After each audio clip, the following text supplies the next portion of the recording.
Let me ask you something, Red. Yeah? How do we get into this? Well, bad judgment would be the most general explanation. It was just, in certain stages, it seemed a perfectly natural thing to do. Because other people I knew were doing it and seeming to enjoy it. Yeah, well, nobody where I was at when I got interested in the subject was doing it, I can tell you. I was over the damn Pacific War. But I had an anthology of poetry that some girl sent me. And I think my whole orientation of my life and my career and work and everything else changed on the use of one word and one poem. It was about the carpe diem theme, seize the day, live while you can. And it was especially poignant to some young soldier. I was 20, 21 years old over in the damn Pacific who was fixing to get killed almost every day, and especially in my case, every night of the war. And I read it, and the lines were, Apollo springing naked to the light, and all his island shivered into flowers. I thought, my God, isn't that wonderful? Shivered. Now, who shivered into flowers? What an image. I mean, it's like this. I mean, you can see the movement of the delicate shaking of the flowers, living things, perfectly beautiful and perfectly mindless. And all his island shivered into flowers. I thought, this is for me. I must see what I can do.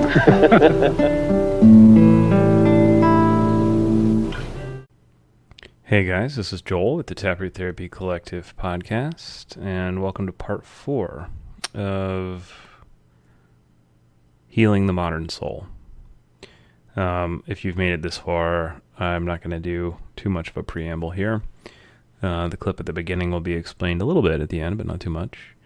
And let's get going. So, we have a subjective experience that we live within, but it is constantly communicating with an outer world through necessities of thought and action and concept. And the inner world is immediate, and it is implicit, and it is filled with things like curiosity and gut reaction and warm feelings and icky aversions and a knowing without holding knowledge. And it can't talk, it can only feel, like a baby that is gumming the carpet on its tummy. If I'm a mom that just gave you, I mean, not if I'm a mom, if you were a mom and I just gave you an icky feeling, imagine the baby is on a blanket, gumming the blanket until it starts to cry. And that's what the subjective world's experience is like. And there is also this outer world that is material, and it is cold, and it is distant. And we have to learn to survive within that. And it cares about things like taxes and genetic predisposition and prison walls and retirement and cancer and imagined ego immortality. And neither world can quite touch the other one, but sometimes we pretend they can, and they feel like they can touch each other, and maybe they can sometimes in ways that we don't even understand yet. But even though they're separate and they can't quite touch, they are entangled together across this brainstem through the precuneus and the prefrontal cortex. Ancient and modern, forgotten and unremembered forces are all howling and screaming to be fed and to be made center and to be made self for just a minute. And the self is this constantly shrinking and orbiting and eclipsing and waning thing that we remember and we forget and we hold and we put down. And maybe that is why, antonyms describe the self so well. Maybe antonyms are the only thing that can really describe it. Or maybe I'm just a really bad poet. It's like the first time that somebody at your high school smokes weed. They're like, maybe everything is nothing. Maybe big is small. Or when... So maybe that's the case. But here's the really messy part about the self, is that there are also other people out there with selves too, and we have to smush this mess up into couples and families and societies. And then what do we do? How did we get here? So one of the reasons that trends in American politics are kind of hard to talk about is that there's no event, and I don't mean hard to talk about like you get in trouble. I mean hard to talk about like everything you say about like, well, after the Vietnam War, most Americans reported for the first time in history that this country was not one of the best countries on earth, or that their life would not be the same as their parents during the 70s and Carter and Oil. All of those things are constantly relevant from one angle and also not relevant from another angle. There's no like one event in American culture that is monadic, or no matter how important one event seems from our historical perspective, it is also unimportant when you're studying another force or another group of people. And because there's never just one thing going on. Anything big that happens is a culmination of like lots of forces together in American politics or culture. And so like any perspective on a cultural and historical hinge point in society will inevitably it will be irrelevant to any other large group. Or it'll evoke a contradictory emotional response and in a different demographic that says, no, that's when things were getting bad. The 50s is better than the 60s. Or, and one example might be something like the Kennedy assassination, which is something, most Americans would point to as like a big deal, or a hinge point or a place where things just changed. Even if they can't say, well, it was the statistic where people said that they no longer trusted the government, like, or then combined with Nixon, like, even if it's not that, it's that the feeling of America was different after that for me. And that feeling was happening in lots of people. So even if they weren't looking at it as a statistic that they didn't know they were a part of, they all said, yeah, that's when it was different, But say you look at African Americans, who were a demographic that, had really been obstructed from voting with literacy tests and poll taxes and violence and intimidation and grandfather clauses, which are a really insane thing. And they couldn't vote. In the 56 election, I think like 25% or something of African American voters even participated. And more, I think it was like 30 or 40, for the Kennedy assassination, or for Kennedy's election, which, more people participated, but it wasn't their president from a certain perspective. Like a lot of people that were African American didn't feel like, a lot of did. I'm not painting with too broad a brush. I'm saying that this is why these are complicated. If you didn't feel like your government officials represented you, or they weren't my representative, like you're not representing me, or you're part of an electoral process that I've been excluded from, you may not feel the same reaction to your vote not mattering, or somebody taking your vote away, or whatever that is. And this is just one example. I'm not trying to go too far into Kennedy, but that shifting self-image of how this country perceives itself and what parts of self are relevant. Somebody's always popping up and saying, no, we're doing history wrong because we need to look at it from this angle and say, actually, that article's always been written and it will continue to be. And it can never quite be wrong. Different, parts of self are the same. They have different opinions about one another and each other's relevance. And they're always sort of fighting to see who could drive the car. And, self within an individual and a civilization, it's not a fixed and immutable entity, but it's a dynamic and ever-changing landscape that's shaped by constant transitioning of forces and partially connected forces fighting for expression and repression in this process of trying to find something like equilibrium for just a minute. I'm drawing a parallel there to the sense of self, the sensation of self I described in the beginning, and the way that we make history of a country, because they are similar. And the history of psychotherapy itself can be seen as a civilization, as a whole, having a conversation about what self is. Because, like I talked about in the last one, your concept of self is integral to every part of how you are conceiving of what psychotherapy is, what its goals are. Who the person is in contact with, what they are, is inherently relevant to a model that is supposed to be, one, contacting them, and two, doing something to them, And I've argued in the first 1, 2, and 3, part of this series, that we can look at movements in schools of psychotherapy, and we can, be able to read things about our civilization from those.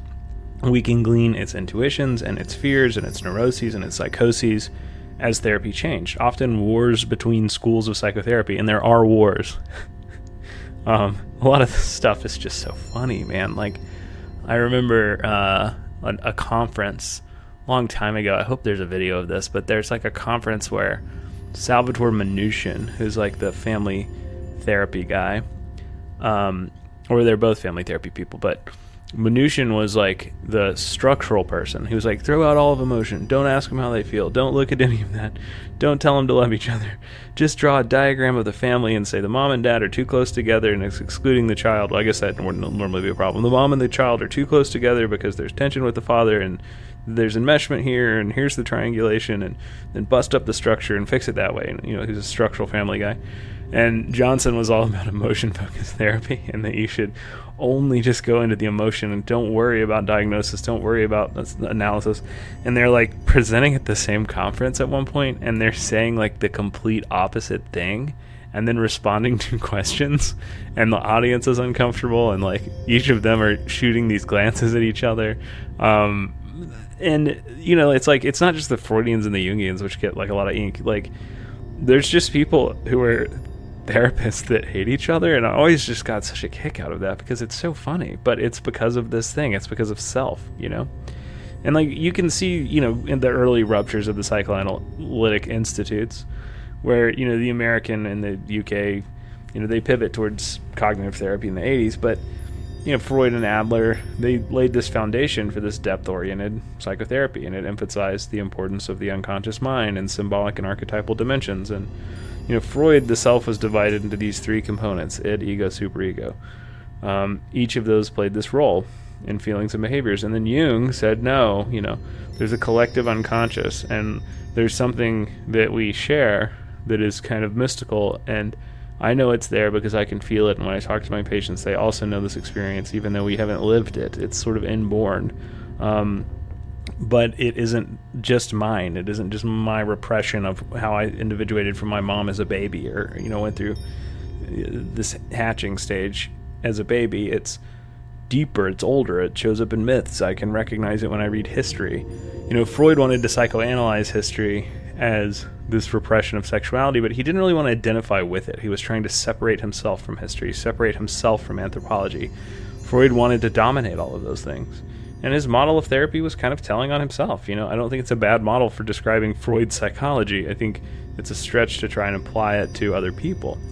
And, as therapy evolved, 20th century, there's this growing emphasis on developing more empirical and rapid techniques. How do we do psychoanalysis faster? Because all these rich people wasted all this money and all this time, paying Freud and Jung for psychoanalysis because it was incredibly expensive. How do we apply a wider range of clinical settings quicker? And you get like Gestalt therapy and Hakomi and voice dialogue, and all of these individuals that start these modalities are trying to get somebody to be aware of this internal experience of self in a different way, and to integrate different aspects of self in a more holistic and experimental way sometimes. And like the humanistic psychology movement was Carl Rogers and Abraham Maslow, and they, Maslow, like, they emphasized this importance of self-actualization and the need for a more holistic and person-centered approach to therapy. They saw people seeing people for who they were and not the model of therapy as much, but the person and the way that they were making meaning is more important. There was sort of an existential bent to that. It was tempered with a new age numinous quality, but it was more existential in that I want to see how you want to make meaning, not how I make meaning, and then I show you how to do that. And similarly, there's this transpersonal psychology movement in the 60s and 70s that was trying to expand the boundaries of self beyond individual ego and to explore, spiritual and transcendent dimensions. Maybe the self didn't come from here. Maybe it's not even my life. Maybe it's, I was like, I knew you on Atlantis, and that's why I knew that you had a therapist. Maybe the self is outside of time. You get a cosmological and physical, deconstruction of self that's bigger than whatever. And, Stanislav Grof and Ken Wilber, like, they were arguing for this more integrative and comprehensive view of self that could encompass both, personal and transpersonal. So you didn't have to just do, kind of weird crystal chanting spiritual stuff. You could sort of oscillate before a personal, this is my life here right now. Yeah, I am going to meditate on Atlantis and whatever, but because, people in the 70s wanted to do that in therapy a lot. You probably had a lot of bad poetry that they were writing that had a lot of antonyms in it, if you know what I mean. And but you could sit with the trans-dimensional part of yourself that felt like it was older than the stars, but then also realize that you needed to get up and drive the kids to school and that you had some stuff to work out with your family, because I think those guys and some of those integrative therapists later, they saw the New Age movement as a little bit avoidant, which it was. And one of those key figures who contributed to this understanding that is interesting was R.D. Laing. And Laing was an anti-psychiatry guy. I don't love everything that he did, but some of it is really neat. And one of the things that he said is just the connection is healing. He would taught his students, he did himself too, but the account that I read was from a student, and she was just like, this will never work. And there was a lady who had schizophrenia, and she was screaming and pulling her hair out, and I think she had defecated on herself, and she threw the mattress or ripped the mattress up. And the graduate student was like, well, I can't go in here. And he was like, no, you have to be with this person until they're better.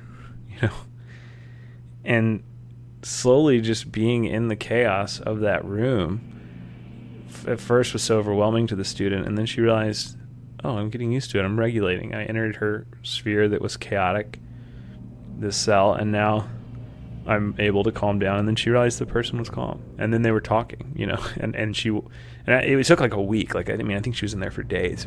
This was Wild West. Never could do that in grad school again, or in psychology broadly. But supposedly the person was able to respond to medication and was able to come back, from wherever they were. And like so many of these, R.D. Laing, you probably, if you everything I'm saying, you probably haven't heard of, but if you heard of him in school, it was the empty, dull thud. Like, he was that guy. But he wasn't the one that did the empty, dull thud experiment. That was Rosenhan, but they were part of this anti-psychiatry movement, and I don't have any evidence for it, but I'm sure, in the waters of that world, like when Laing writes The Divided Self in 1960, and then Rosenhan does that experiment in 73, and yet Laing's making a ton of noise in 1970, with like his rabble-rousing, that those movements are together, they knew about each other, he's influencing that. And by the time Rosenhan makes this experiment, and that experiment, if you're not familiar with it, was that, they said, okay, psychiatrists, you guys say that you have this magical ability that no one else has to just talk to somebody and then diagnose them, right? So we're going to get our graduate school students, and our graduate school students are going to go into a hospital, and they're just going to say, I don't have any symptoms at all, but I hear empty, dull thud. I just hear a voice that says empty, dull thud. And in some versions of the experiment, I think they just said thud, but it's been a minute since I think I read this one in high school. But that's all they did. And the psychiatrist said, okay, you have got schizophrenia. And they're like, I don't think I have that. I don't have any other symptoms. And they're like, no, you've got schizophrenia. We're psychiatrists. We know that we're right. And they get committed for weeks. They don't know when they're getting out. And they can't convince anyone that they're not sick. And they're not sick because they're graduate school students that are lying from Ivy Leagues. Or doing an experiment, rather. They weren't lying. They were doing science. So that makes this whole idea of like you're turning medicine into the oppressor. Dude, you're just saying you have a special power that's magic, but you don't actually. There's a ton of why the medical establishment starts to get so medical and hard science and empirical with psychology. It's a soft science. We said let's use your intuition a little bit. Now you've embarrassed us, and now we're going to have a screener where if you check these boxes, it will tell you what you have. The psychiatrist is just the administrator of empirically derived tests that tell us if you're depressed or not, that tell us if you have schizophrenia, that tells us what is wrong with yourself.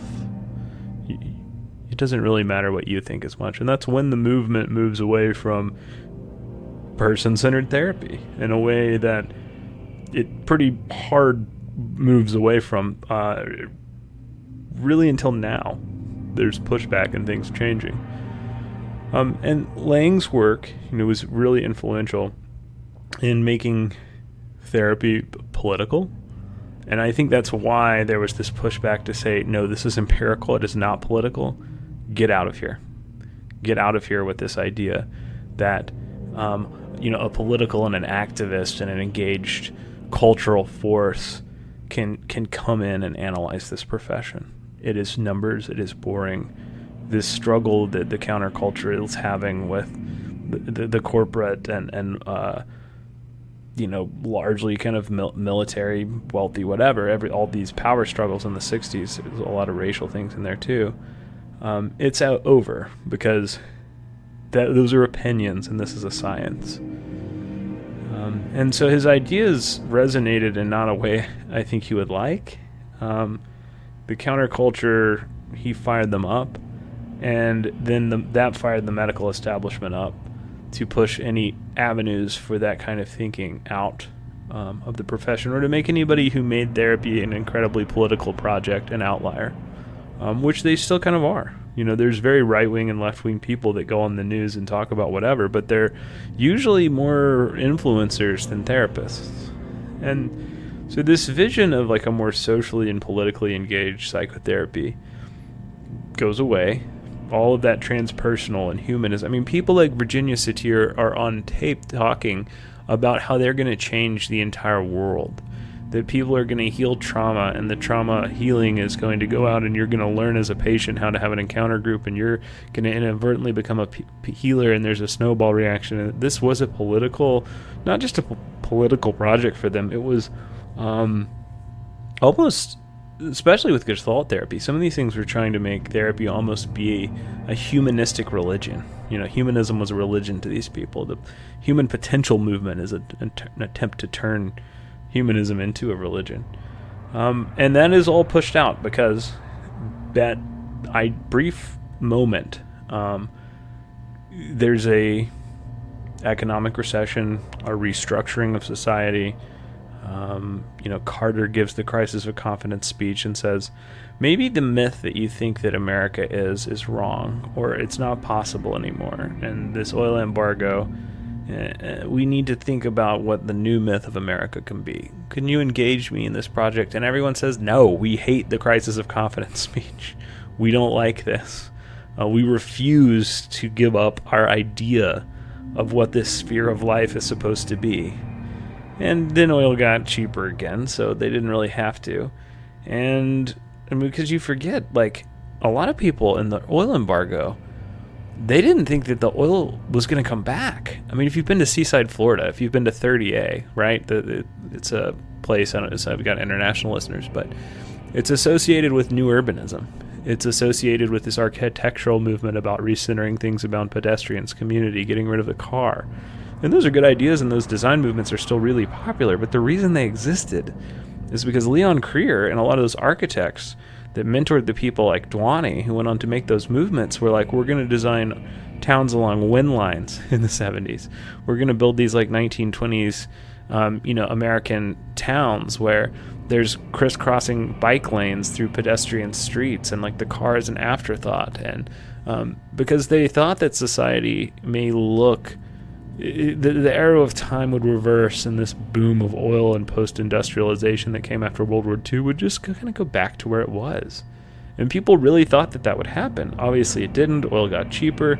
The 1980s happened. Ronald Reagan happens. Margaret Thatcher happens in the UK. And when that happens, there's this era of individualism. Not only is the myth of America as the self-made country that diverged from Europe and made its own future, and now it has to go clean up Europe's messes and world wars. Not only is that gone, not only is that back in a way that, Carter was kind of responding to the oil crisis by being like, maybe we should wonder who we are. And everyone says, no, we know who we are. Not only are we what we used to be, we're even more of what we used to be than we used to be.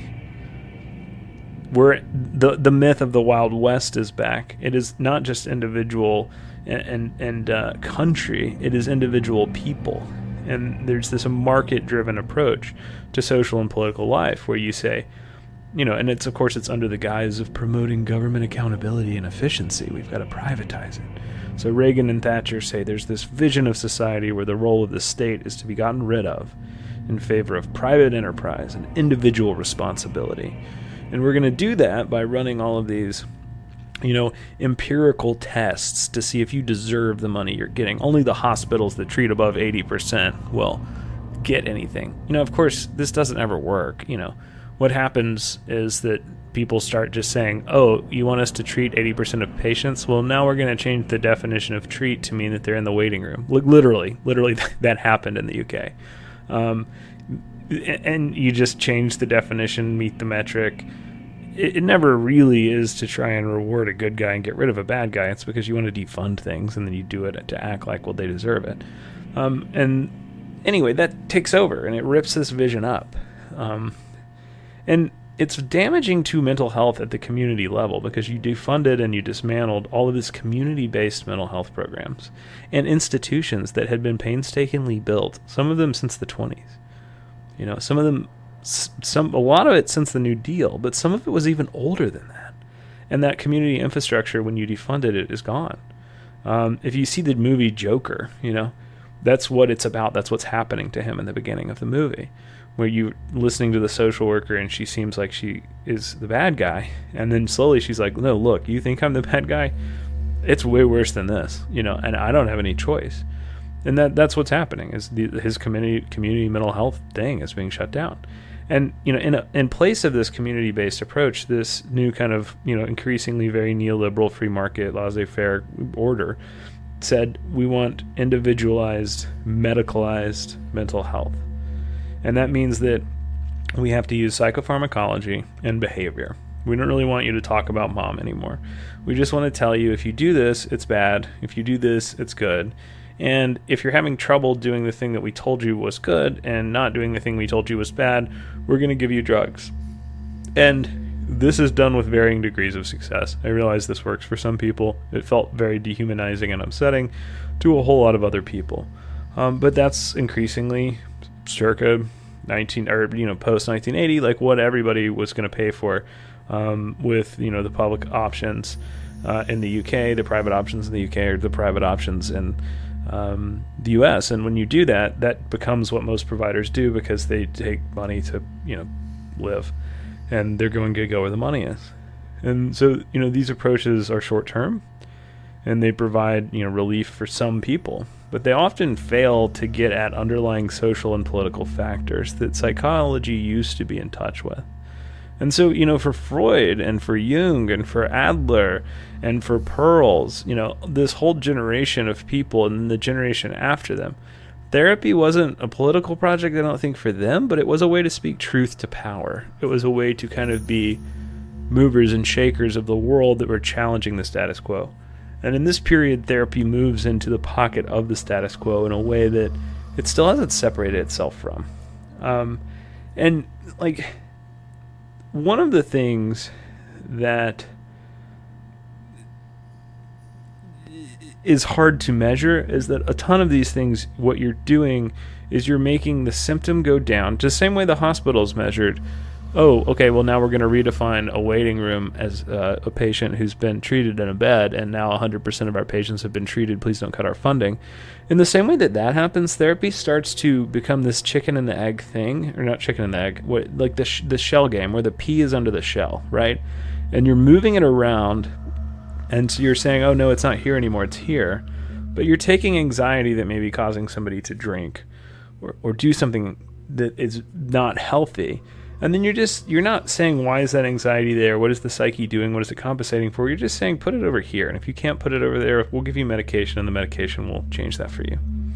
And it will lower that anxiety. And you're not looking at, when you only look at the symptom, you lose the rest of the self. And so, people like Lang in the Anti-Psychiatry movement, which in a lot of places were crazy and wrong. I'm not defending any of these people entirely. But I think when someone has good ideas that move the world, that are relevant to history, it was this important challenge to that dominant, individualistic, medicalized paradigm that won. And in the 70s, one of the things that we like sort of lost in therapy, and I also think it's one of the reasons why like medical healthcare, and I don't mean empiricism is bad, I mean empirical only, the only things you can measure are the only things you allow in psychology, which is going to be behavior and certain limited kinds of cognition, very, very top level, very, very explicit cognition.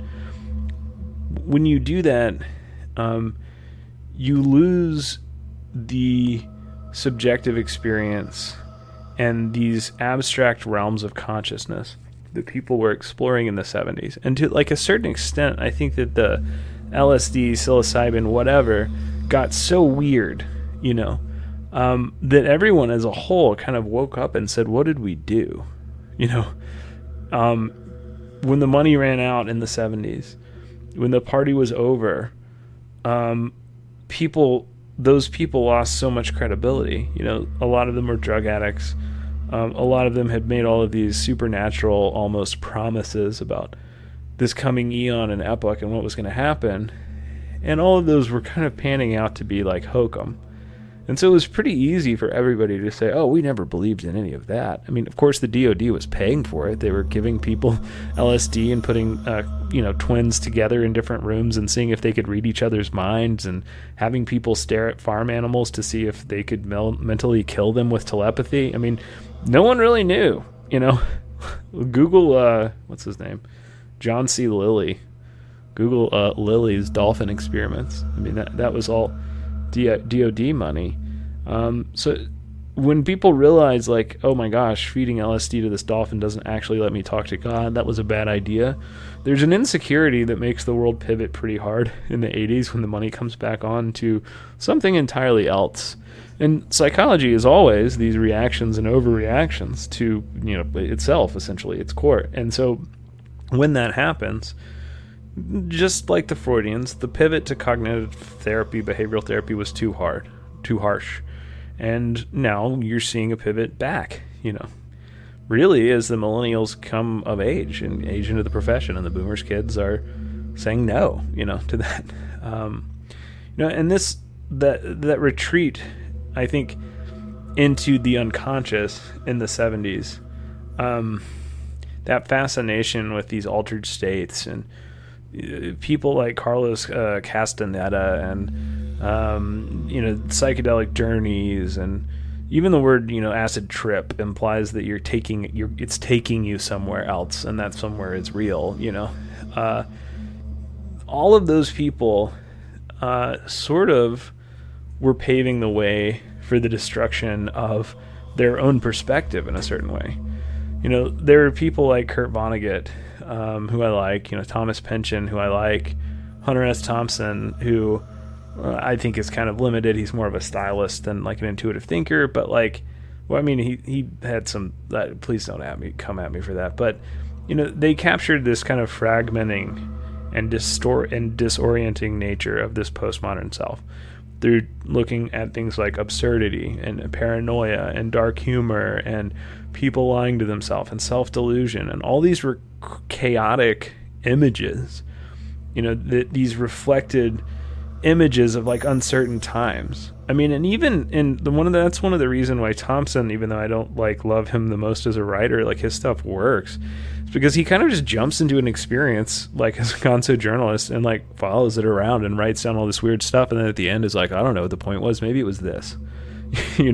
Which to me feels kind of dashed off, but it is a reflection of kind of like, how something works that appeals to people on different levels. But there was this hallucinatory glimpse into this dark side of the American dream, and like echoing disillusionment that all these people were starting to feel as Kennedy dies and Nixon comes in, and then Nixon is revealed to be a crook, and then we're getting rumors that the CIA is trying to overthrow countries and that it's assassinating leaders of the Black civil rights movements, and all of these things were happening at the same time that there's this digital age there's this advent of personal computers, in the homes and the workplaces. And keep in mind, they cost, there was a home computer, but it cost the amount that a helicopter costs.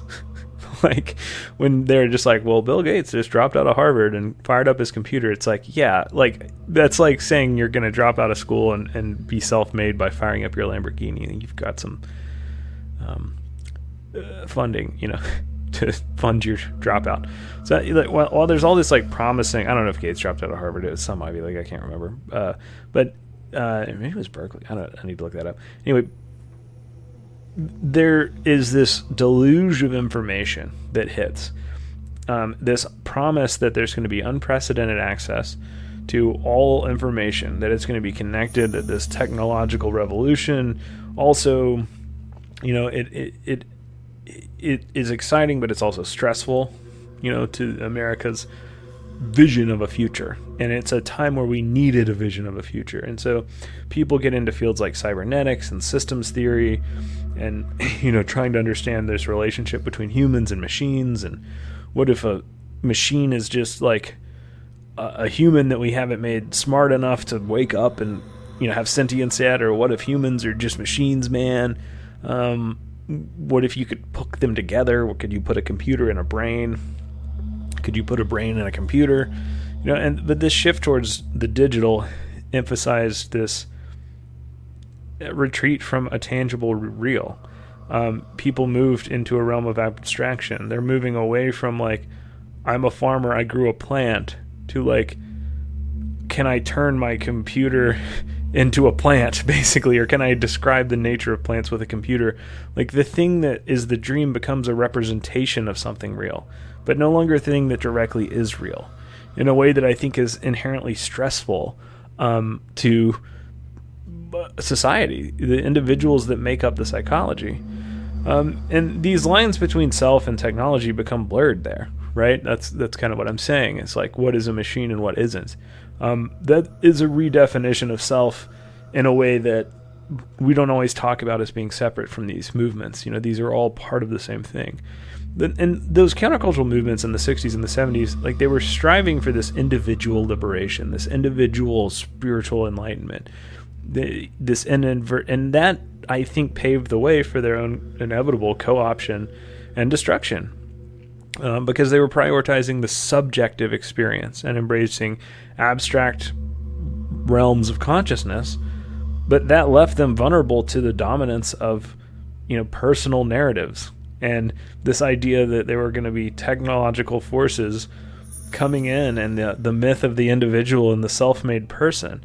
I mean, when you're kind of a hippie in the woods going off and trying to find God, you look incredibly unmarketable to the 80s that are coming, that is all about what I can create out here in the world, and you're trying to create that in this inner world that I don't see. And so when the culture pivots to a hyper-objective lens of what can you see, touch, taste, how much money can you make, none of that personal, subjected, inward wisdom, and a lot of it wasn't really wisdom, but that's what they were trying to cultivate, was completely worthless all of a sudden.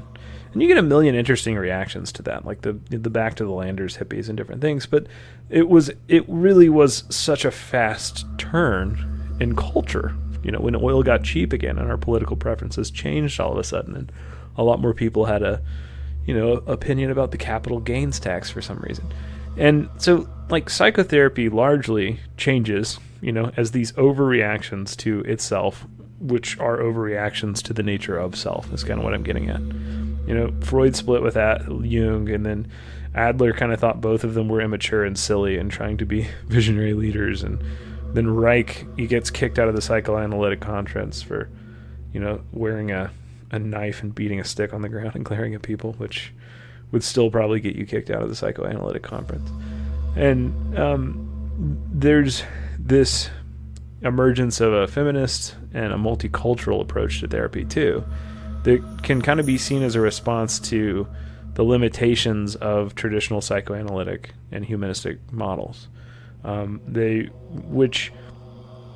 Those models were failing to account for the ways in the 70s, in the 60s and 70s, and some of this endured until the 80s, and where things like gender or race or other forms of social identity were shaping our experiences and opportunities in the world. So if I went into, you started to see, like, for example, a lot of second wave feminists became Jungian analysts, and they're older, but a lot of those guys are still working. And a lot of people said, well, psychoanalysis is inherently racist, I'm going to do this new type of thing. But there was this reaction to, the world has changed, and so the self and the individual identity of the person is different because the world has changed. And so your model talking about this old conception of self that is trying to encompass everybody, I don't fit into that anymore, and we need a new model of therapy. So you get this sort of like individualization and more specialization of things that, academia, the medical profession, they like that. They like specificity. They like specialization. Like, we want there to be 150 credentials, not just, oh, I'm a therapist, I'm doing therapy. What kind of therapy are you doing? Yeah, a little of this, a little of that. No, you have to be doing DBT therapy with a focus on complex PTSD or complex trauma-informed quality care, 2 certificate, whatever. You get that out of that idea. In the same way that they were, radicals and leftists kind of did that in the 60s and the 70s to therapy. But when they did it, I don't think they saw that it was something that was going to be taken away from them and used against them, essentially. That need for this kind of academic insecurity of like high specialization of everything was another thing that in the 80s, the left was kind of paving its way for its own destruction in the field, or to have any sort of say in where the field was going. And these liberation psychology and some things like that in the 80s and the 90s are also, I think you can see those as reactions to, well, I'm indicating that I'm a safe kind of therapy for a certain kind of person that feels alienated by the mainstream type of therapy. But largely those things never were very influential in the 80s and 90s to my memory, and you don't find them now. I don't know that I could go out and find like a liberation therapist in Birmingham today, anywhere in Alabama. I've never come across one. But my point here is that therapy is not driven by these abstract theoretical concerns, really. It's driven by like concrete needs and demands of individuals and communities seeking to make sense of their own experience and challenge oppressive and limiting narratives that shape their lives. And that happens as the world changes, and then people bring that into therapy, and then the therapy models start to break up because the therapist doesn't feel it represents their people, or they're not making money and the modality dies out. And so that process is messy, just like talking about the self of a person or the history and soul of a country. But I think it's interesting. And I also think it's something that like we need to reflect on. And the limitations of any model of therapy, right? They're going to be essentially limitations in its theory of self. Because that theory, of psychotherapy has to presuppose the way that the therapist understands and solves the problem. And if that process, of problem detection and problem conception and then solution to the problem, feedback loop is broken, then you get stuck and you can't move out of it because the person is, detecting the problem wrong or hearing the problem wrong or treating the problem wrong and then going back to the same solution. And I'll give a couple examples of what I mean because that's a messy idea, but I'll just give 2, like I'm running really long. But like when you do that, those different models of therapy, like, so when I go through these examples, like my point here is not that they're bad models. My point is that any model of therapy, when it is taken as absolute and the therapist can't see outside of the model anymore, and you lose the forest for the trees, like that's when the model becomes bad. And so if you cling too rigidly to your model of therapy, you're going to end up traumatizing somebody, because if they stick around and they keep coming back, you're insisting that something about your model's conceptualization must cure them and work for them. And when they're not getting better, it's not working for them, and you're not integrative, you can't just pivot to another one, or you're not flexible, and you can't just be like, hey man, I don't think this is working for you. You want me to try something else? You want to do whatever? You get stuck in these feedback loops where the information that's going in is putting you back at the beginning, and you can't get out of it. And a lot of that is based on a concept of self and how therapy is supposed to work. So here's an example. Psychodynamic therapy, right? A lot of psychodynamic therapy is about how this relationship between the parent and the child becomes the child's relationship to the world later. And in therapy, the therapist can detect and intuit that relationship by talking to the person and seeing how they relate to the therapist, and then saying, oh, that must be how you related to the parent, and you're projecting on me, and therefore you're projecting that same thing onto the world, and this is creating your problem. And was going in and holding the projection of your parent. I'm going to, give you this reparative experience or insight. And when you have that insight, you will change your relationship to the parent that's internalized, therefore change your relationship to the therapist and the world, and then the world's your oyster or whatever. That's sometimes true, right? Like, there's a lot of, as a therapist, or just as a person, I mean, whether or not you're able to see it, you're probably holding a bunch of projections of people's parents, but not everybody. There's a ton of therapists that I've seen that I projected, because I've seen a lot of therapists. There's a couple of therapists that I've seen that I definitely projected a parental energy on and, reacted to them based on my own stuff.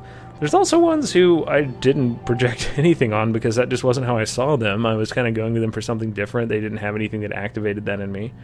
But if you are psychoanalytic and everything is this projection of unresolved neuroses going back to childhood, and I am the parent and you're projecting that on me, and yet that isn't working because the patient's not doing that, and you're inflexible and you don't have another tool, then you just decide that, this person is projecting on you like a parent. You keep trying to solve problems that way, but that isn't what's happening, right?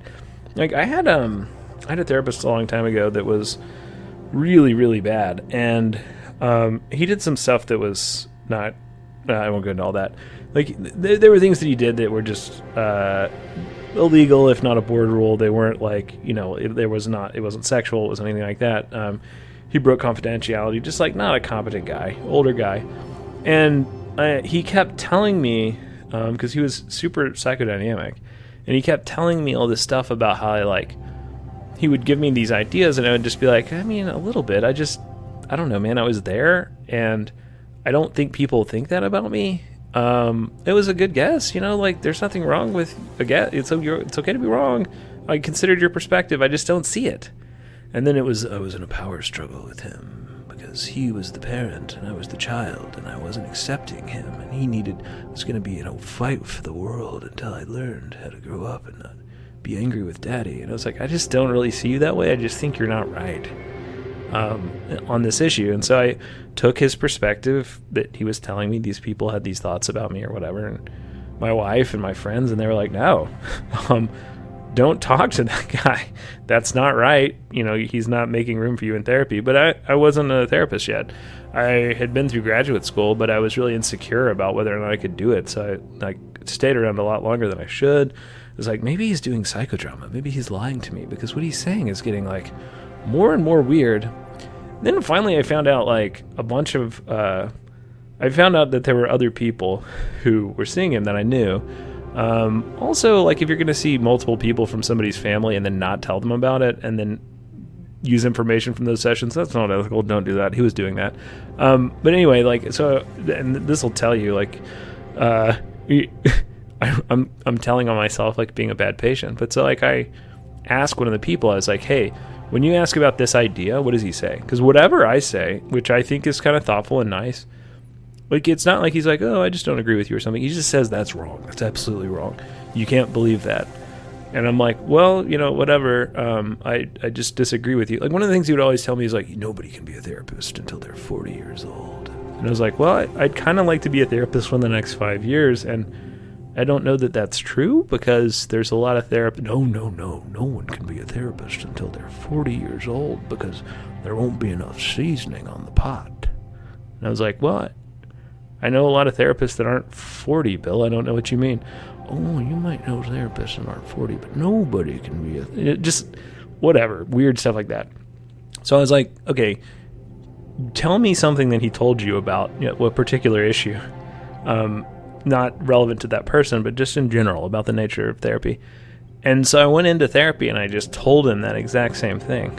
Like, I was like, hey, here's the thing that I think, which I didn't think, but it was what he had just told somebody who I knew that was also seeing him the day before. And he exploded. He's like, that's the worst thing ever. Why do you think you can come in here and say inflammatory things to me? And I was like, I didn't. I was just pretending to have a thought that I didn't actually have, but whatever.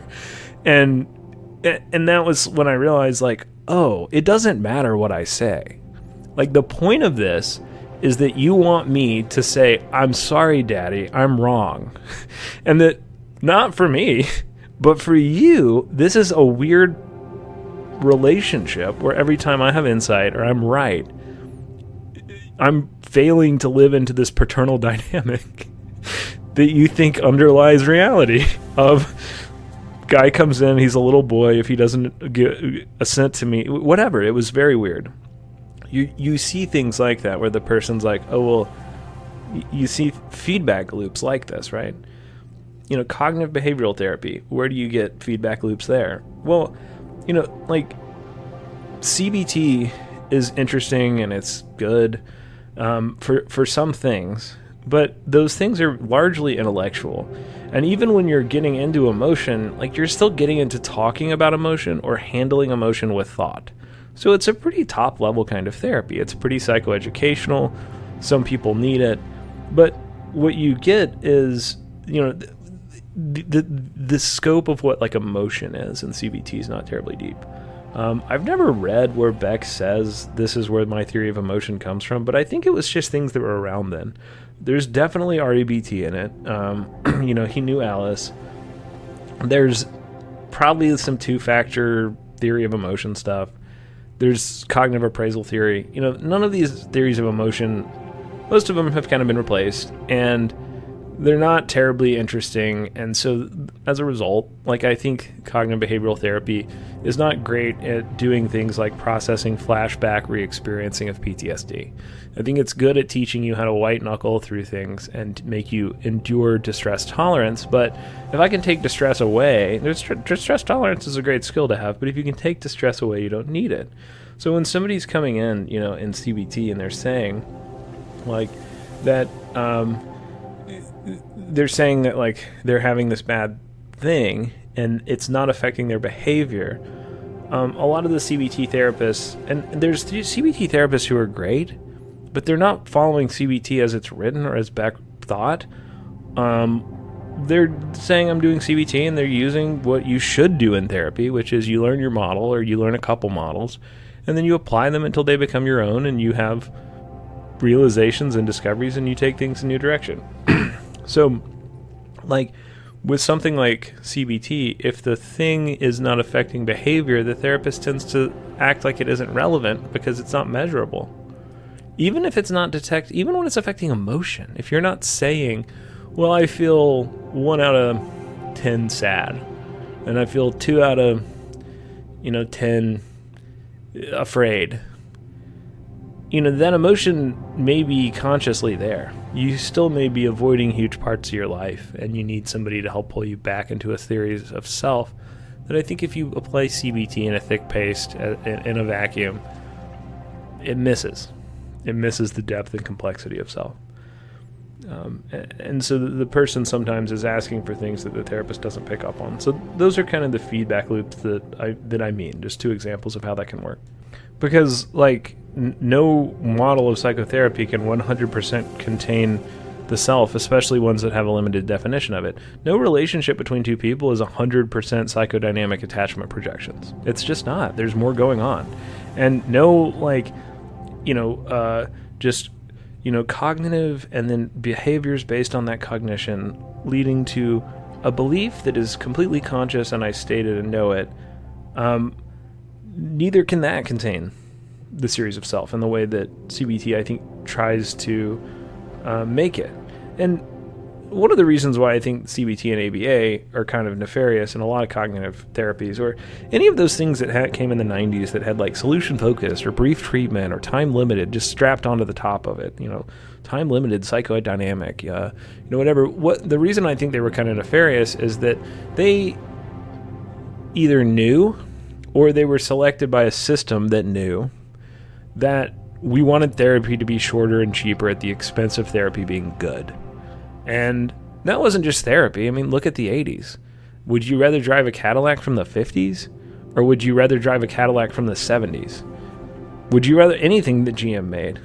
I mean, have you ever seen a GM product from the 70s on the road? We made everything cheaper at the expense of it being good. We charged a lot of money to it. Maybe you paid the same amount, but it was cheaper for GM to make, which is why they made a whole lot more money. Well, they didn't really make a lot of money in the 70s because the stuff got terrible, but you know what I mean. When you make something for less money and you sell it for the same price, you make more money. And the 80s was really into that kind of thinking, short-term thinking. And so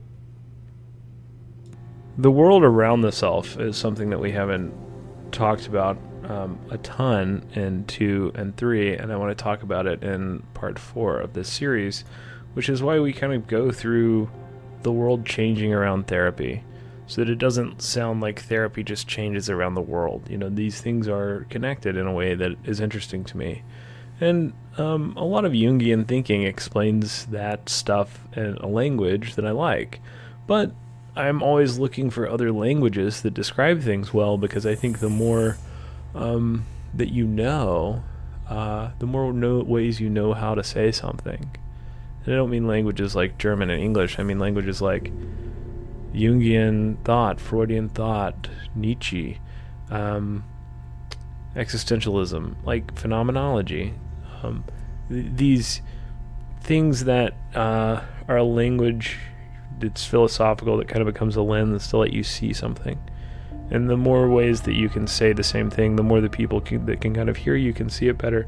But also, the more ways that like you can see it clearer, because you're looking maybe at the same gem, but through different facets of that same gem. Different angles of the same thing. So there's a guy, German philosopher, Peter Sloterdijk, or Dijk, maybe, I don't know. I think it's a Dutch name on a German guy, but he's like a cultural theorist that has this idea of spheres that I think is really relevant and kind of interesting. And again, I'm trying to do more philosophy on this one, but I'm not a philosophy guy. I'm dilettante, and I can't teach a class on these people. So it's not like I'm an expert. I'm not trying to be. I'm trying to relate these things back to psychotherapy, and psychotherapy to these things. But his concept of spheres is relational, and it's also kind of topological. And it's this way to understand human existence as sort of psychic territories, that just like that nature of self from the beginning, wax, wane, eclipse. And these spheres can be thought of as like networks of relationships that carry, and they carry in human beings. And so with individuals, they sort of emerge as nodes within these dense interconnected networks. This is a very like post-digital type of philosophy, which is maybe why it's interesting to me. Like there's a lot of, it would be very hard for someone to have this kind of vision without knowing, even if it is tangentially about computers through the world, And these spheres, they have no clear boundaries, but they have some relations that extend further than others, and they create this complex and open-ended web of connection. And the metaphor of a network is useful, but he's hesitant to use network, he said, because it implies that the human being is at the center, and he doesn't see that. The sphere just is the center, and it has human beings in it. And so, instead he suggests that all the spheres they're like, they just extend in a direction, but without a clear core, without a clear center. They're sort of like ripples, maybe is a better term, like ripples of influence. And in Sloterdijk's view, like humans don't exist as individuals, but they're always a part of intimate spheres. And so you're getting rid of the idea of the individual and looking at specific ideology and cultural movements, but not in a historical way, like in a way like the those things are people who are insulating themselves from reality with a certain kind of belief. Like they're protecting themselves and understanding something by believing these things together, and no one person believing something makes it a sphere. You need a whole lot of people sheltering under these umbrellas of belief, like in order to be able to make one. And so, you know, in his theory, there's humans first, they all coexist within this shared sphere. And then later they reemerge as differentiated people. And this challenges, you know, a lot of philosophical language about a self-contained subject. And like, while he's making a cosmology, he's not super interested in being specific about it. It's sort of heaps of metaphors and relational gesticulating. So you can't say like you could with some philosophers with specificity exactly what they're saying. He says Nietzsche is kind of his guy, but in the way that he sort of just throws on a concept and doesn't care what it blows up, and then also doesn't bother to like explain what it means and how allegorical. I mean, I think he's more similar to Plato than maybe he would say, because we still don't know how to read Plato any better than the people listening to him being like, what do you mean? You know, are you saying that there's actually like a spiritual place where the idea of form gives the chair its chairness, or is this just like an idea about whatever? And you know, there's still a lot of debate about what Plato meant. But this idea of like the individual, you know, is not really an individual. That they're always like occupying multiple positions in multiple spheres, and that there's this multiplicity of perspective is interesting. And so there's this notion of having this fixed identity and secure place in the world. And for Sloterdijk, like that is this illusion of this philosophy of consciousness. Instead, being in a sphere is this ongoing act of creation where human beings must actively construct a home for themselves.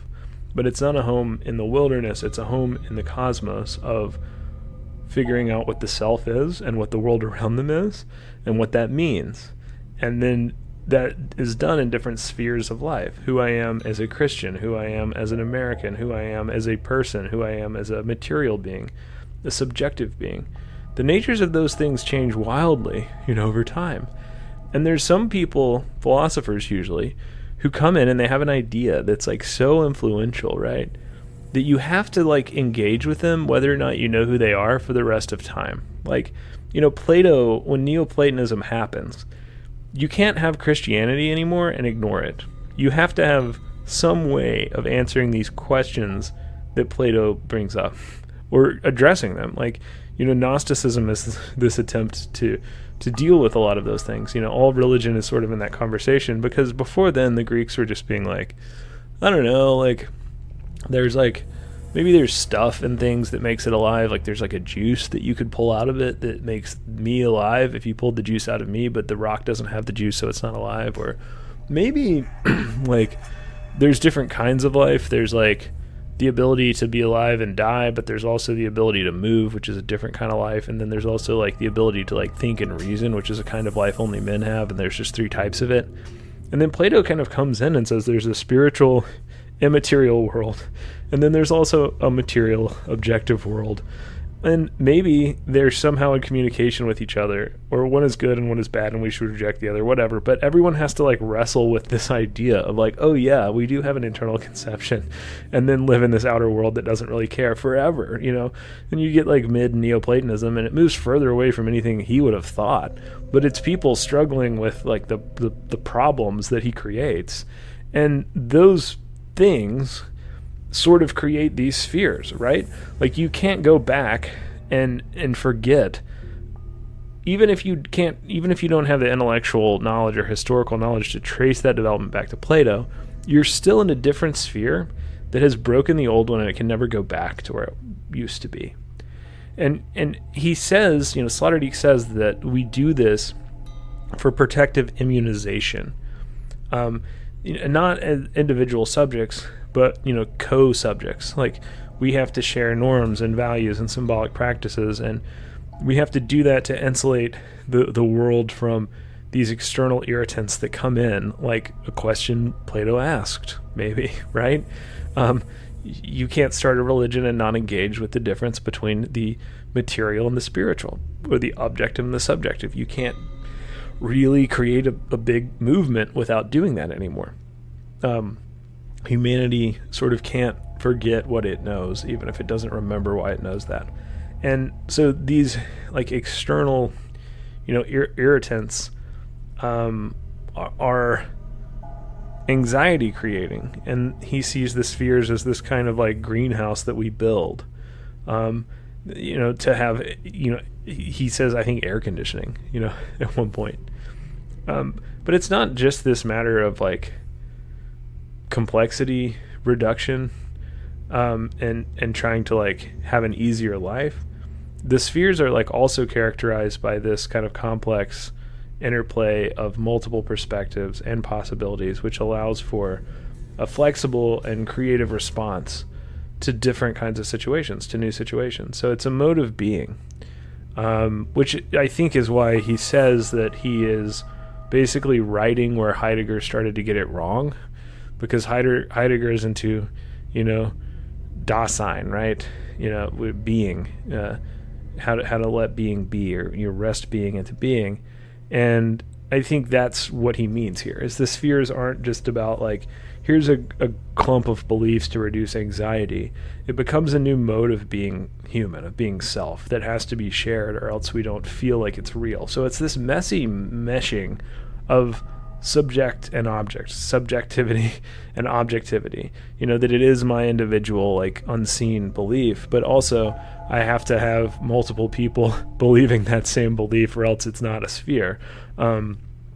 So there's this constant negotiation between the inside and the outside, the self and the other, and the familiar and the strange, that is this ongoing process where we develop identities and positionalities, and a lot of this, again, language of digital things, the language of quantum physics, right? Like molecular entanglement. I think that he never says that in a way that I remember, but like that, not metaphor, but just reference point is there. Sphere is there, right? We're in the age where somebody who has a degree in philosophy has encountered this stuff and is going to refer to those concepts as an image in their brain. And so, the spherology offers this radically relational and decentered understanding of human existence, where it challenges all of these, ideas of individual autonomy and territorial boundaries that we want to draw on a map, and says, no, we're kind of feeling our countries and our religions and ourselves into existence. And so for him, and I'm granted, I'm not an expert on this person, but from what I understand, there's this first sphere, which are these bubbles, which is this maternal sphere, and it represents this primordial and innate and symbiotic relationship between the mother and the child in the womb, and its oneness and unity, and it's not terribly complex. Then there's this metaphysical sphere of globes, and that sphere emerges with the development of ancient civilizations, and it's characterized by this belief in a cosmic order, divine creation, a sense of belonging to a larger whole. It includes this idea of a celestial sphere that encompasses the earth. Even before we knew the earth was a sphere, we talk about the dome, or the firmament. There's you look up, what do you see with your eyes? You see a ball, right? And that was the world. That was the sphere. We were all kind of participating in it, and people were roughly aligned into that. That was our mode of being. That was our potentiality. And then there's this terrestrial sphere, foam, and that sphere is associated with this modern era, and it's characterized by the fragmentation of the metaphysical sphere into multiple interconnected and overlapping spaces. And it's a result of globalization and technological advancement and the proliferation of communication networks. And that you start to get this breaking up of that dome of the earth into these smaller things where people are believing diversification, diverse philosophies and ideologies, and there's still a big dome, but we've broken this communal understanding where we're sort of all under this shared space, and then the digital sphere, the continuing degradation of the foam. By that point, he says the digital age represents this excuse me, this extension of the terrestrial sphere, where virtual spaces and networks create new forms of interconnectedness and globalization.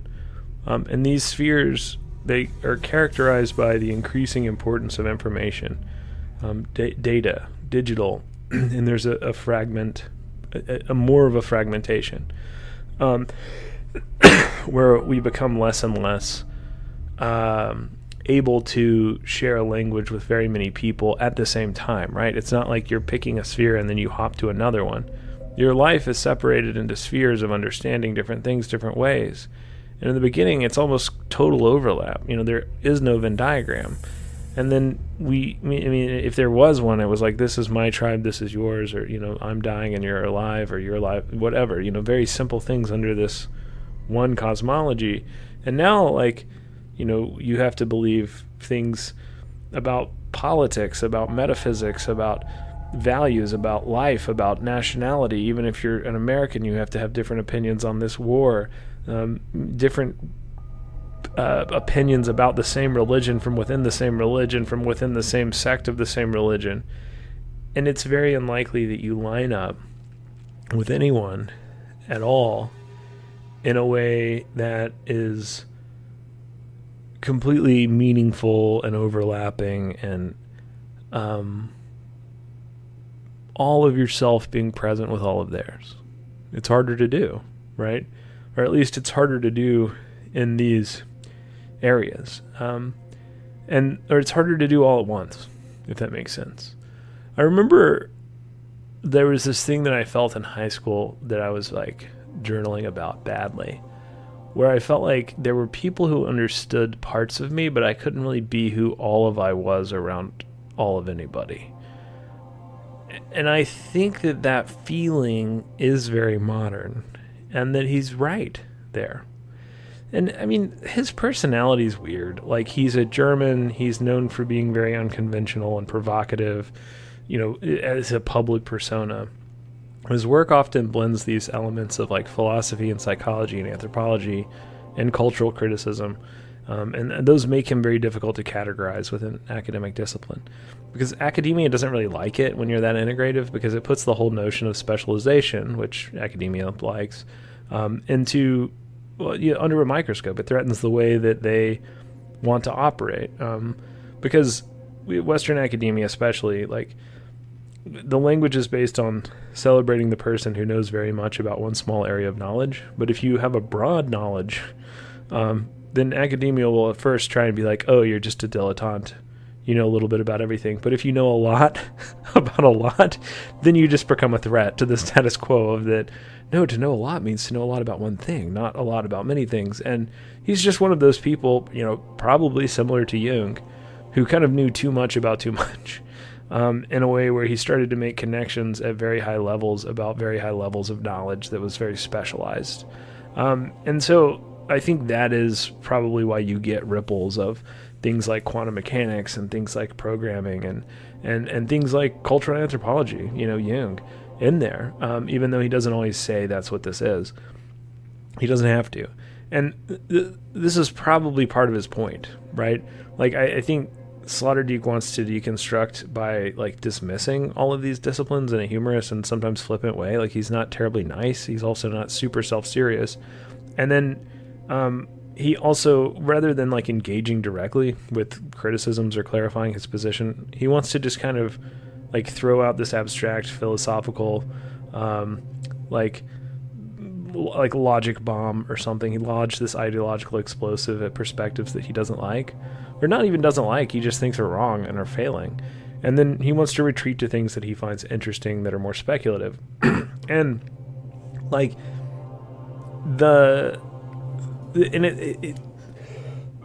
to me, like, that kind of reminds me of Terence McKenna, where Terence McKenna was, the psychonaut in the 70s. He was, like, wrong about almost everything. But one of the things that makes him still relevant, or people, like, still into him, is he was just so open to, like, any new idea and any new mode and way of being and any possibility. Like, he was studying potentiality in a way that I think was liberating for a generation that was sort of Gen X-y, and they didn't have a voice, and they weren't into Derrida. They wanted a more of an experiential thing, and McKenna did that. And I think Sloterdijk is similar to McKenna in that he wants to just say, like, not this is what the future is, but, like, this is what, like, it could be, and, like, let's just talk about, like, the potential of where this thing can go. And he also isn't interested in a way that I like at deconstructing, like, here's a million reasons that Marxism doesn't work, and then here's a reason that liberal capital doesn't work, and let me explain to you the failure of these things. He just sort of takes it for granted that if you're reading it, the stuff that's not working, and then it has to be replaced, or that it should be, or that it could be. And he's not really making a case for, like, this bad, so this next thing good. He's just talking about, yeah, you feel that it doesn't work, so let's just talk about the inevitability of change and where that might go.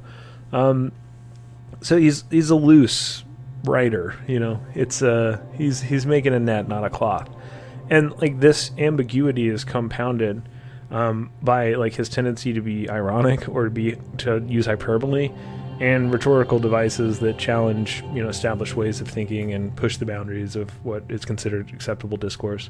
And he also, his approach is never like, I'm going to reduce this to nothing and take this to a logical extreme, and then, or I'm not just going to, like, take this thing apart. I'm going to not reduce it to some logical extreme and then reveal its inherent flaws. He's just like, yeah, these ideologies don't work. Like, look around, they don't. And here's, like, because they're dying, like, what might be coming. And a lot of times I think what might be coming is scary to him. Like, he doesn't have an answer, but he's saying that, like, we have to have one, so what will it be? A lot of the directions that history moves in are not good. And so, like, in that sense, I think his critique is more gestural, and he's, like, using provocative language and examples to draw attention to blind spots and things.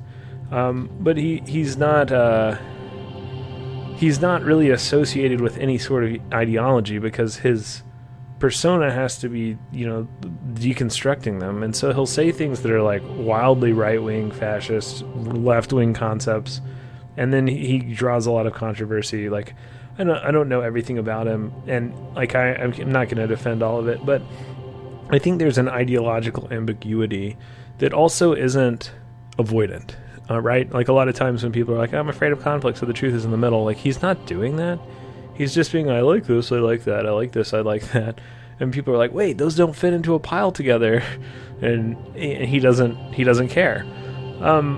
So, that is interesting too. And I think the reason I'm talking about his persona is because I think it's part of the philosophy, because that clashes with, Germany, German culture of, like, it's known to be a very socially liberal place, and values that sort of, like, social liberality, but also deeply culturally entrenched hierarchies and traditions and structure that he's saying essentially, like, isn't relevant or real or there or important or eternal, in a way that, if you've ever been to Germany, or if you're familiar with German culture, would upset a German, and has a lot. So his critiques of society, I think, call for this radical rethinking of human experience that can be seen as a challenge or an invitation. And therapy has to engage with these questions. I don't know where it goes. Like, so much of this is about, like, where is therapy not being relevant? Where does it go? I think Sloterdijk is doing that with culture. And remember, psychotherapy is a point of culture. He's not terribly well read over here, but that's why I think he's important and relevant to this discussion, because the point of this is not for me to tell you where therapy's going, because I don't know. It's to tell you the questions, like Plato, that psychotherapy has to address if it's going to stay relevant, and if it's going to, like, keep its soul. If it's not just going to become this, like, external apparatus to the medical industry where medicine finds something inconvenient to do and punts it at a social worker. If it's going to be half art, half science in the way that I think it should be, the art and the science have to engage with the things that I've brought up in these 4 parts. I think. Why they tell you when you're writing an essay, never say I think, because if you wrote it, you thought it. I need a public speaking class. But like for most of his career, he was outside of the university, and he basically just sort of wrote himself into relevance because he wrote a 3,000 page book. Literally, it's it's like 2,500 something pages. The Spheres trilogy, and that was a philosophical work that was thousands of pages and also sold really well, which even in Germany is hard to do. And so academia sort of had to deal with him.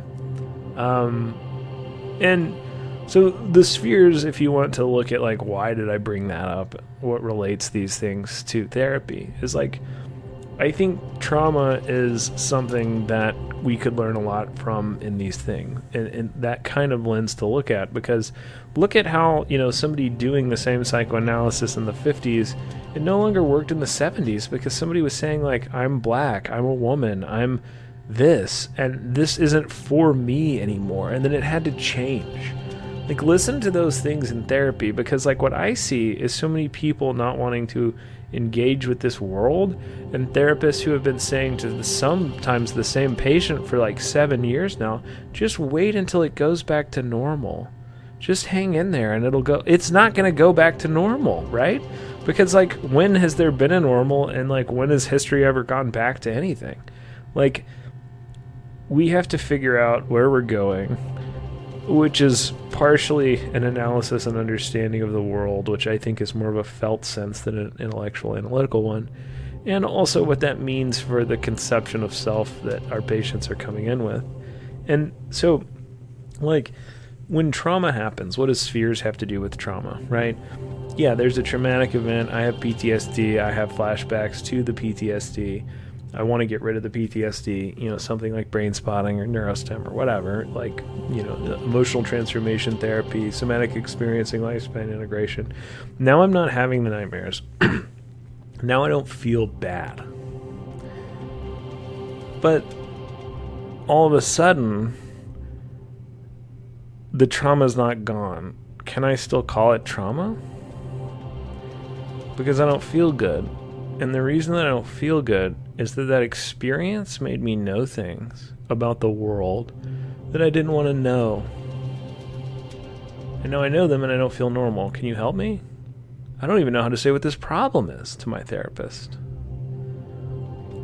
And that could be Trump gets elected. I think that Trump is bad.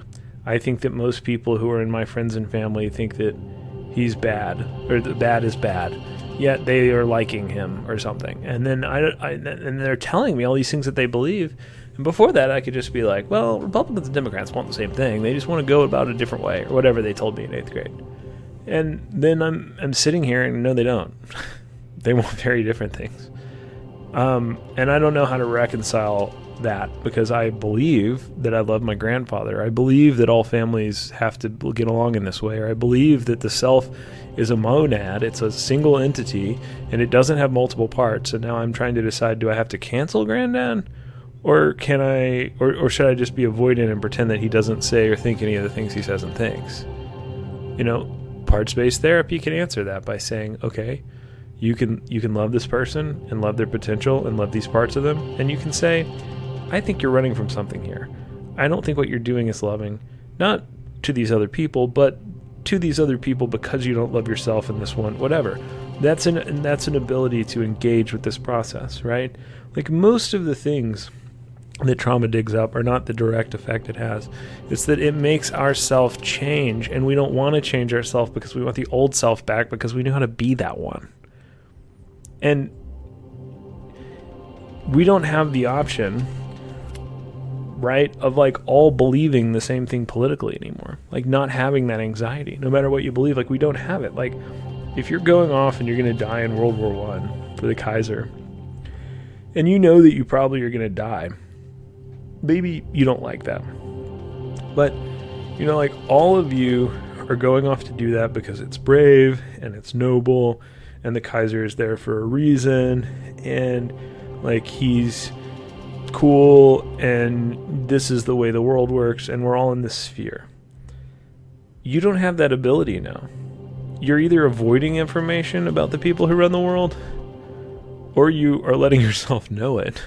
And either one is creating anxiety, because, like, there wasn't internet. There wasn't someone who had to go, yeah, I'm going to die in this conflict that's going to kill all these people, and then throw the World War I is going to throw this, like, huge existential snowball at, like, philosophy, and no one will know why anything exists anymore. But it's fine. I'm happy to do that, because, like, I'm reading on the internet, and the Kaiser is just this weird dude who should never have been in charge and isn't a good politician, and he's obsessed with his mother's hands in a weird way. And once you have that information, you don't want to go die in World War I. Once the existential snowball, like, hits Europe, you can't go back and have World War I again. You know, you have to have World War II. Very different wars, and it's not because technology changed. It's because the spheres changed about why we did things and who we thought we were. And these cultural traumas do the same thing as individual traumas, and where all of a sudden, like, I don't know who I am anymore. And I think that is something that has to be a part of where therapy goes.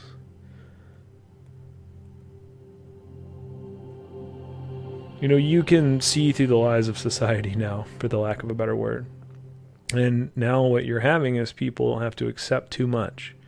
And they have to understand too much. I didn't have to know how politics worked. I didn't have to watch CNN. I didn't have to have an opinion on the war, right? In Germany, like, I just went out and died.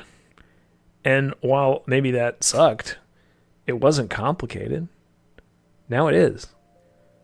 It's complicated to be alive. Like, if you think one of these sides of politics going on now, pick a side, doesn't have to be American, whatever. This one's good and an angel, and that one's bad and it's a devil, and this one wants to help me and that one wants to hurt me. No, like, this is a bloody compromise. And people are starting to realize that, whether or not they admit it, and it's making everyone incredibly anxious. And one of the ways of conceptualizing that anxiety is that there are all of these spheres. If you're a Democrat, if you're a Republican, or if you're whatever, you have to have an opinion on like 800 million issues, and I don't even overlap with the other people in my party or my church. Again, the Venn diagram used to be that everyone was in a circle, and then the circle became a Venn diagram, and then it became, you know, a Venn diagram with 3, 4, 5, 6, and now it's a foam. And, like, how unlikely is it that I line up with anybody who believes these shared things? Is there a community that can transcend that thing, that can overlap through those things? You know, a definition of self that can do something like that. And also, you know, that kind of conception of trauma, like, gives you a way into thinking about implicit memory, you know, that a lot of the things that we actually believe, we don't know we believe. You know, no, I'm not mad. I'm not mad. Stop asking me if I'm mad. I've had a hard day. I did all these things. I come home, and I didn't want to do any of them. I stopped by the store for you, and now you're here asking me if I'm mad. Well, I think you were mad, man. Like, I think you just didn't know it. I mean, these are so many of the things that we're digging out of people to help them understand and deal with our emotions that we don't know we're feeling. You know, they're not explicit. They're implied. And because of that, you know, implication, we don't always know the sphere that we're in. You know, implicit memory is encoded into the brain through these repeated experiences and interactions with the environment, and it creates these neural networks, and those associations operate automatically and without conscious effort. These memories from the basis of our habits and skills and our emotional responses, they're all tied to these specific spheres and contexts. You know, I get excited when I hear communism, or I get angry because communism's bad. You know, that relates to a kind of emotional encoding that we don't get at with logic. And, for example, like a person who grows up in a family sphere that's got emotional neglect, I mean, they may have implicit memories of isolation and unworthiness, and why wasn't I special enough for somebody to notice me, that shape their relationships and expectations when they're talking to somebody in a Walmart and they're not making eye contact and they're not doing this. You ask them if they're fine, but they don't know that the base of their brain is assuming all of these things because of the sphere of like what family and relationship is. And, the idea of immunology is that there's this, that Sloterdijk has is this idea of defense of a sphere that can be seen as, analogous to the unconscious defenses of the psyche, that a lot of the ways that the sphere reacts defensively to attack or exclude people or neutralize perceived threats or try and like embrace and take over another sphere like a cell, those are ego defenses, right? But they're ego defenses played out at the societal level. So you may hate Sloterdijk's thing. Like, you may choke on all that and be like, why would you need this weird language? And that's fine. Not all of it is 100% for me. But what I'm trying to do is take a lot of different people who are feeling the same thing and then collect their languages and put them in these kind of verbal essays so that maybe somebody who's not geared to, hear this as a Jungian perspective or something can kind of hear it and get into it. But I think what therapy needs to be is this kind of safe, supportive, therapeutic sphere that is bigger, that just says, like, you can go into these places where there is somebody who maybe like in the old world a shaman used to be. Like, I'm not a huge advocate for returning all the way back to old school shamanism techniques. Some people do that. That's fine. I don't think that that's going to transform the profession, right? But in a modern way, like a shaman, these people are holding space for a bigger sphere where everyone is welcome, where you won't be judged, where they're not pretending that they know the answer, where they're not explaining all of these things to you, where they're just making room for yourself as you need to recontextualize it and reconceive of it and learn to self-reflect and self-regulate and hear the music of the spheres, man, like all of these things conjuncting. I think that's the role. I hesitate to call that something like neo-shamanism or whatever and link myself too much to that, but I think that there's an idea that this is a place that is a break, that is outside time, where you find you. Is something that therapy used to say better and louder and be associated more with, and we've turned it into something that is more practical and empirical and transactional, that it will never get away from those things entirely. But that we've made them the point. We've let them take over the sphere of mental health as we conceive of it and its goals too much.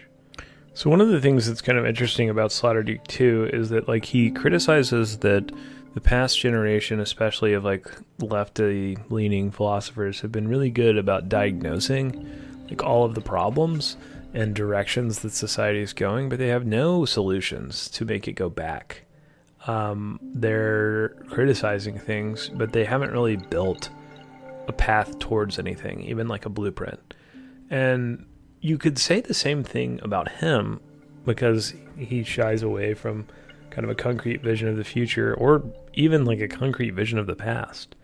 But he does have these ideas for how to reduce the anxiety of the foam, and like a way according to his ideology. And a lot of those things I think are relevant to psychotherapy. And one of them is that he says we have to reconnect with this maternal sphere and remember, and it can be a spiritual vision for you. It can be a part of your faith. It can also be, I think, cultivated in a secular space where you say, let's go back to the place where we were in the womb, where we had like nurturing intimacy and this sense of belonging.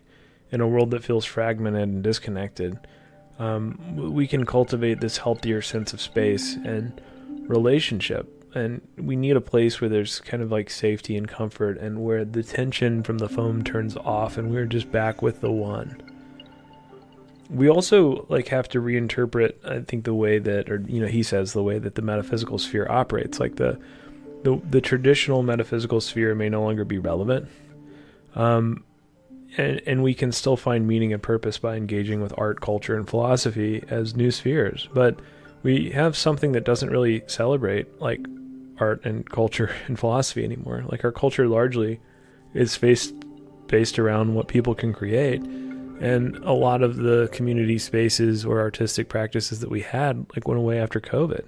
Digitally, analogly, he's suggesting pathways, but he doesn't have kind of practical ways that you could do that. But there needs to be some reconnection with a larger whole, I think, is the broader point of what he's saying, and maybe the broader point of what I'm asking psychotherapy to do. And so navigating that foam, one of the things he says is that the modern world is characterized by all these spaces, networks, identities. But to have a healthier sense of self, we need to learn to navigate the spheres and find meaningful connections. That we have to kind of hop between them or make them blur together a little bit more and find some kind of coherence, even though the world is fragmented, that makes living in multiple spheres, because that's not going to go away, makes sense to us. And we have to harness the potential or make that be less fragmenting. He's not afraid of technology. He sees a lot more potential digitally, even like weird avenues of like that I don't really see as like relevant to psychotherapy or possible, of like he sees like genetic engineering or cybernetically linking brains together or something as some way of creating some new thing. I think that is more of a meditation on possibility for me. That's where that works. I don't see those digital tools as something you can do, but like he's not afraid of them. And then the bigger idea of making immunity somehow, maybe psychotherapy's role is to make immunity, and he argues that, in a world where there's global risk and uncertainty, we have to develop that sense of immunity, not just in the biological sense, but also in our ability to like adapt and create boundaries and maintain a sense of identity in the middle of change. One of the reasons the self is so hard to navigate is because the world is changing so fast. I mean, there used to be like, you could spot 20-year culture cycles, and then, you get up to the 50s, 40s, well, I guess maybe the 20s, but things start changing really noticeably every 10 years. Now it's like things are different in 2 months. Style, not just like the news cycle. I mean, like, style is moving at light speed, like aesthetic things that used to take a long time to change, and we have to find some kind of permanence. I think we have to find something that doesn't, because that pace of culture is probably not going to slow down. And psychotherapy, as it moves forward, has to be in conversation with that need for stillness, I think, more than it is now. But self is a dialectic process, and it emphasizes one thing, and then it downplays another, and then it downplays what it was just emphasizing, and the parts of self disagree. And the self will primarily be this dialogue between an inner world that is just us, but is sort of unexpressible and unshareable in a way that is isolating and upsetting, and then also this external world. And in that external world, we are sort of irrelevant in a way that we don't want to be, So much of these like neuroses and false quests for immortality, building pyramids or hoarding wealth or whatever, hoarding anything really, I think, becomes this like need to last more than we can in the external world. Robert Pogue Harrison says in his book that like the sight of ruins is upsetting and evocative, and like we put that on places of contemplation, just like an old Greek temple with like ivy on it and light streaming through, because it makes us remember that no matter, not just that we die, but that no matter what we do, no matter what we build, it will just kind of be eaten by the earth in a way that makes us reflect and also makes us calm. And there may be something about an awareness and a relationship with death and impermanence that becomes the thing that therapy needs to embrace, that can give us a sense of permanence. There might be something there. But when we focus too heavily on this inner world, we risk losing the sight of the important role that both worlds play. That the outside world affects the inner world. The self is affected by the world that it inhabits. And if we become overly absorbed in our inner world, we become disconnected from the reality of our surroundings and the basic necessities of life. Or we feel like we have magical powers in an external sense that are ego inflation, are not real. I think the key to a healthy and authentic self is this ability to engage in the dialectical process of being aware of the waxing and waning and the transitions of kind of who you are. It's not getting somewhere. It's not scratching symptoms off a list. It's not even feeling a certain way. It's a sort of presentness that is very hard to articulate, and it's an awareness that is very hard to explain. And I don't know. So to wrap up, there's the philosopher Ayn Rand. This might be apocryphal, but I've heard a different version of it from a couple people who kind of fell out with her at the end of her life. She died in the 80s, and she had kind of fell out with almost everybody. But when she was older, there is like a quote that has been shared a couple times that I've heard, where people would ask her in an interview or privately in a QA or something, or in a QA or privately or whatever, like, you have all these ideas about politics and objectivism, and they've had this big effect on the world, and Silicon Valley's a thing, and the government's very right wing, and what do you think about that? How do you feel about the fact that when you die, there'll be this legacy you left behind that a lot of people are saying is not good or is controversial, whatever? And what she said was some variant of, when I die, there is no world. Or when I die, the world will go away with me. Because I think when you were a purely objectivist, like Ayn Rand was, you mistake the subject for the object. And when Ayn Rand says that she will work for no other man's happiness and no other man can work for hers, I mean, she means more than politics there. She means that she is fundamentally alone. And that there's probably a clue early in one of her journals. She says that she wanted to call objectivism realism, but then she realized that realism was already taken and associated with all this stuff that she hated and didn't think was quote-unquote real. And I think there's a clue there, because fundamentally Ayn Rand thought that she was the only thing that was real. And the subject agency, of ego self was so overpowering that no one else had a right to soul. No one else really existed unless they were aligned with her fundamental self-interest, which was the only sphere that she inhabited. Even if there were lovers and friends or students or successors, these people were just kind of tools for your rational self-interest. And so sometimes they overlapped with yours, but ultimately it was just that. It was just a temporary alignment of each individual moving towards a rational self-interest.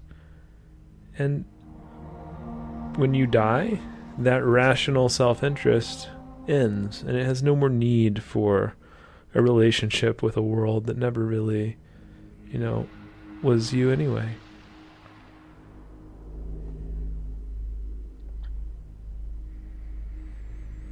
That clip at the beginning was James Dickey, the author who wrote Deliverance and several other things, talking about poetry with Robert Penn Warren. And Penn Warren wrote the last poem that I closed the series with. I'm going to read one more by him to close this one. His stuff is hard to find. The stuff that isn't digitally available is kind of lost. You can't really get his books. If you find books of his poetry, they're usually pretty expensive. I used to have some that I've lost, unfortunately. But this one is called A Way to Love God.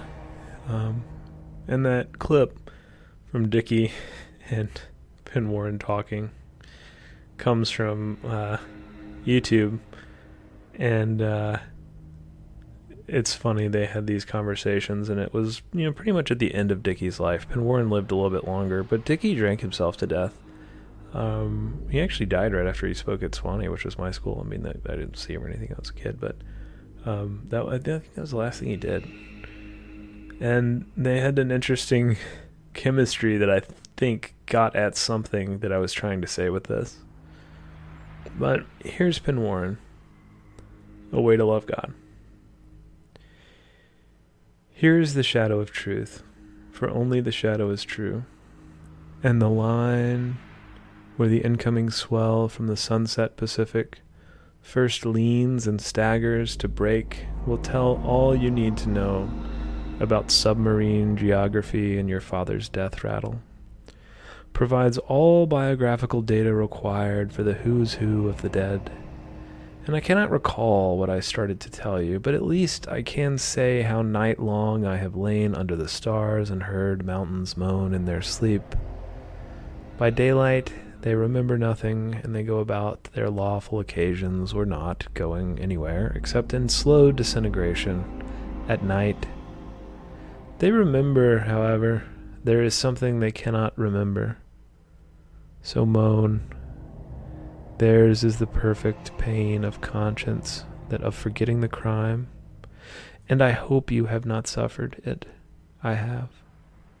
I do not recall what had burdened my tongue, but I urge you to think on the slug's white belly, how slick and soft.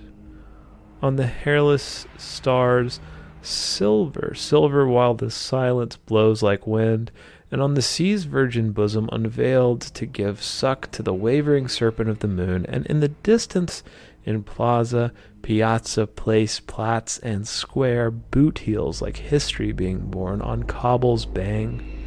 Everything seems an echo of something else, and when, by the hair, the headsman held up the head of Mary of Scots, the lips kept moving but without sound. The lips, they were trying to say something very important, but I had forgotten to mention an upland of wind-tortured stone, white in darkness and tall. But when no wind mist gathers, and once on the soiree at midnight, I watched the sheep huddling, their eyes stared into nothingness, and in the mist-diffused light their eyes were stupid and round like the eyes of fat fish in muddy water, or of a scholar who has lost the faith in his calling, and their jaws did not move. Shreds of dry grass, gray, in the gray mist. Light hung from the side of a jaw, unmoving. You would think that nothing would ever happen. That may be a way to love God. And this time, this poem, I will not explain.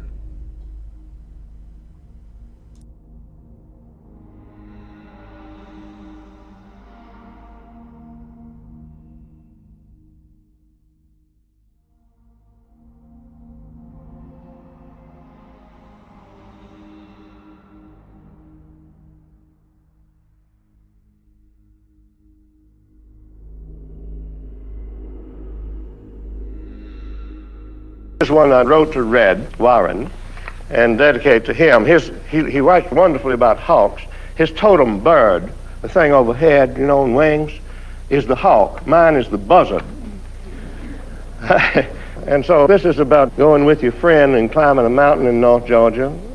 This is a place near Hogback Ridge. And the friend, impersonated by Mr. Warren, this has never happened, but it's gonna, has some beer because he likes to, drink beer, and I do too, but I can't drink because I'm sick, you see.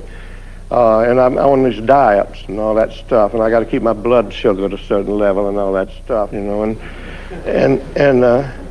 it's about that, and it's about the throwing out the window of all of that medical business, and just doing what's right, what you want to do, whether the buzzards come or not. This is called Under Buzzards, dedicated to Robert Penn Warren. And it goes like this. Heavy summer, heavy. Companion, if we climb our mortal bodies high with great effort, we shall find ourselves flying with the life of the birds of death. We have come up under buzzards. They face us slowly, slowly circling, and as we watch them, they turn us around, and you and I spin slowly, slowly rounding out the hill. We are level exactly on this moment, exactly on the same bird plane with those deaths. They are the salvation of our sense of glorious movement. Brother, it is right for us to face them every which way and come to ourselves and come from every direction there is. Whirl and stand fast. Whence cometh death, O Lord? On the downwind, riding fire of Hogback Ridge. But listen, what is dead here? They are not falling, but waiting, riding, and they may know the rotten, nervous sweetness of my blood. Somewhere riding the updraft of a far forest fire, they sensed the city sugar the doctors found in time. My eyes are green as lettuce with my diet.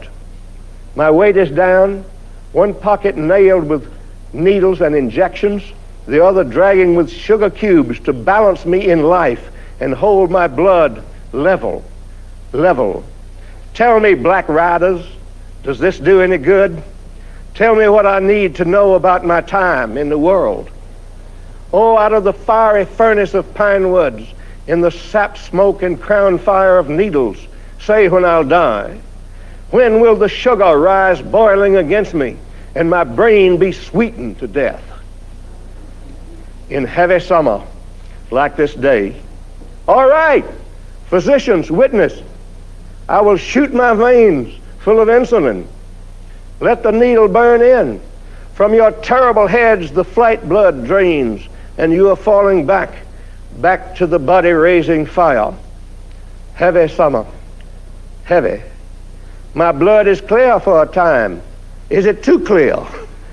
Heat waves are rising without birds, but something is gone from me, friend. This is too sensible. Really, it is better to know when to die. Better for my blood to stream with the death wish of birds. You know, I had just as soon crush this doomed syringe between two mountain rocks and bury this needle in needles of trees. Companion, open that beer. How the body works, how hard it works for its medical books is not everything. Everything is how much glory is in it. Heavy summer is right for a long drink of beer. Red sugar of my eyeballs feels them turn blindly in the fire, rising, turning back to Hogback Ridge, and it is all delicious, brother. My body is turning, is flashing unbalanced sweetness everywhere, and I am calling my birds.